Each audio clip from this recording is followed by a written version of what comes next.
सरकार ने सोने और चांदी के बेस इंपोर्ट पर प्राइस में कटौती कर दी है। इन्फॉर्मेस्ट की रिपोर्ट के मुताबिक चांदी की इंपोर्ट प्राइस में करीब 14% की कटौती हुई है। वहीं सोना मंगाना लगभग 7.6% सस्ता हुआ है। इससे ज्वेलरी कंपनियों की लागत घटेगी।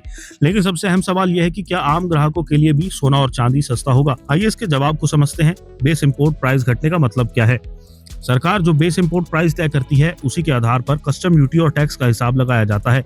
जब ये कीमत कम होती है तो ज्वेलर्स को सोना चांदी आयात करने में कम खर्च आता है, यानी उनकी खरीद लागत घट जाती है। इसका सीधा फायदा ज्वेलर्स कंपनियों को होता है। उनकी इन्वेंट्री सस्ती पड़ती है और मार्जिन बेहतर हो सकता है। यही वजह है कि इस फैसले के बाद ज्वेलरी स्टॉक्स में तेजी देखने को मिली। यहाँ सबसे बड़ा सवाल ये है कि जब इंपोर्ट सस्ता होगा तो क्या ग्राहकों को भी तुरंत सस्ता सोना मिलेगा? जवाब है जरूरी नहीं। भारत में सोना और चांदी के दाम मुख्य रूप से अंतर्राष्ट्रीय बाजार से तय होते हैं। अगर ग्लोबल मार्केट में कीमतें ऊंची हैं तो घरेलू बाजार में सिर्फ इंपोर्ट प्राइस घटने से बड़ा फर्क नहीं पड़ता।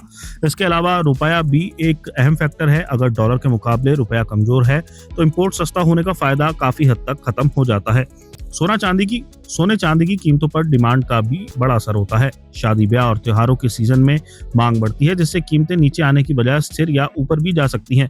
वहीं पश्चिमी एशिया में चल रहा तनाव भी बड़ा फैक्टर है। ऐसे समय में सोने की कीमतों में बहुत बड़ी गिरावट की उम्मीद नहीं है। सरकार के इस फैसले का असली फायदा ज्वेलर्स और ज्वेलरी कंपनियों को मिलेगा। उनकी लागत कम होगी, जिससे वे बेहतर मार्जिन कमा सकते हैं या कुछ हद तक कीमतों में राहत देकर बिक्री बढ़ा सकते हैं। ग्राहकों के लिए इसका सीधा असर धीरे धीरे दिख सकता है, जैसे कि ऑफर्स, मेकिंग चार्ज में राहत या हल्की कीमतों में नरमी के रूप में।